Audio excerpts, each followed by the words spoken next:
Wafanyabiashara wenye ulemavu jijini Dar es Salaam wamefunga barabara kwenye makutano ya Uhuru na Kawawa, tukio lilokuja saa kadhaa baada ya kuvunjwa meza zao za biashara katika soko la Mchikichini usiku wa kuamkia Alhamis, uamuzi uliofanywa ili kupisha ujenzi wa barabara. Tukio hili la kufungwa barabara na walemavu linakuwa la pili, huku likidumu kwa kipindi cha saa 5 na kuchangia adha kubwa kwa watumiaji wa barabara hizo, huku msongamano nao ukishuhudiwa licha ya walemavu hao shauri wa kuachana na mgomo huo. Walishinikiza kuonana na Rais Jakaya Mrisho Kikwete ili wawasilishe malalamiko yao. Mwanahabari wetu aliweza kupiga kambi katika eneo la makutano barabara Kawawa na Uhuru.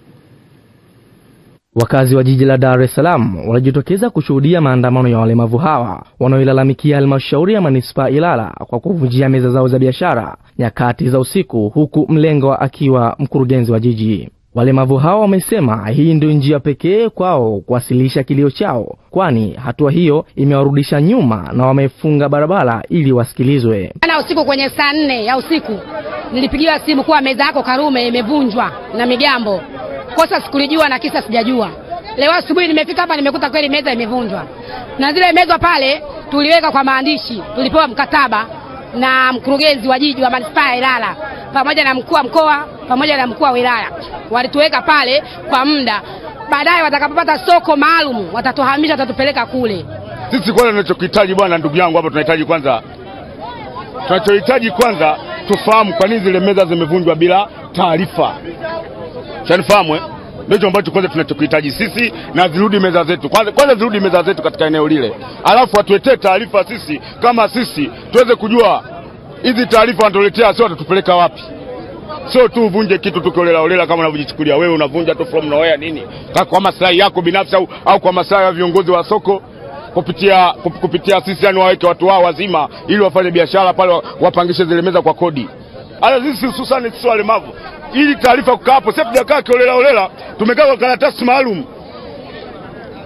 Tujakaa tu tutoke zetu huko tuje kukaa tu kama tunavokaa hapa. Hapa zetu tumekuja kukaa, tunadai yale maandishi afike hapa, tunadai na yule mtu atukabidhi afike hapa ili aweze kuongea kudhibitisha kwa hilo.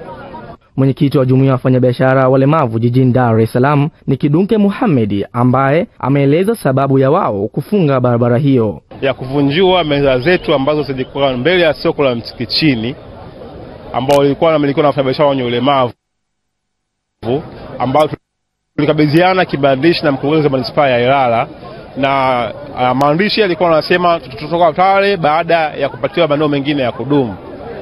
Mkurugenzi wa manispaa afike atuambie kwa nini alikiuka taratibu za kuvunja makubaliano ambayo tuliweka hapo nyuma na kutuvunjia meza yetu na kututia hasara, lakini pia kutupotezea muda. Kwa sababu tuko hapa tunafanya kazi wengine za bajaji, tungekuwa tuko barabara tunatafuta maslahi sasa hivi, lakini tuko hapa leo tumeacha kazi, hatujui hata nyuma watoto watakula kitu gani kwa nyuma.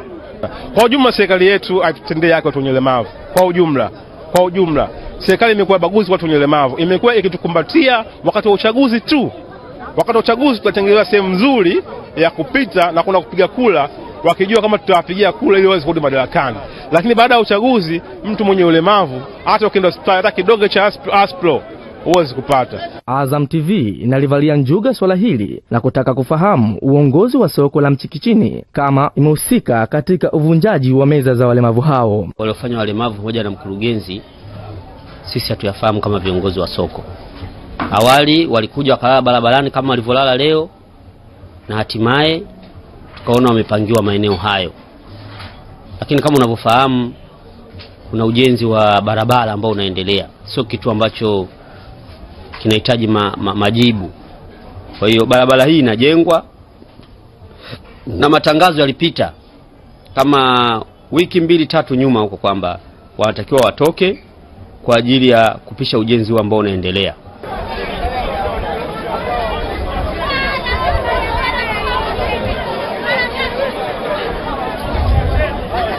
Sauti za wafanyabiashara wakitaka uongozi wa wilaya kujitokeza katika eneo hili ili suluhu ipatikane, na ndipo mkuu wa wilaya Ilala Raymond Mushi anajitokeza ili kuisaka suluhu.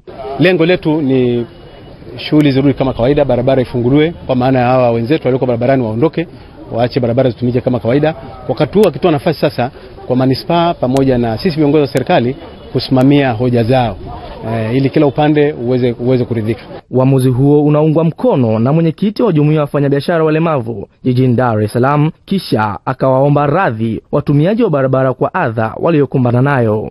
Hii suluhu kwa njia ya maandishi tena kuwapa nguvu maandishi yaliyopita kwamba wanafanyabiashara wenye ulemavu warudi kwenye maeneo yao ambapo meza zilivunjwa. Wenye uwezo kujenga meza kwa sasa hivi wanaweza kujenga meza kaendelea na shughuli zao, lakini tukiomba pia serikali iweze kufanya fidia katika meza ambazo zimevunjwa kwa sababu hiyo iko wazi. Ni katikati ya barabara ya Uhuru na Kawawa, wafanyabiashara walemavu wamefunga barabara hii kutokana na kuvunjiwa meza zao katika soko la Mchikichini. Masudi Lihenye, Azam TV, Dar es Salaam.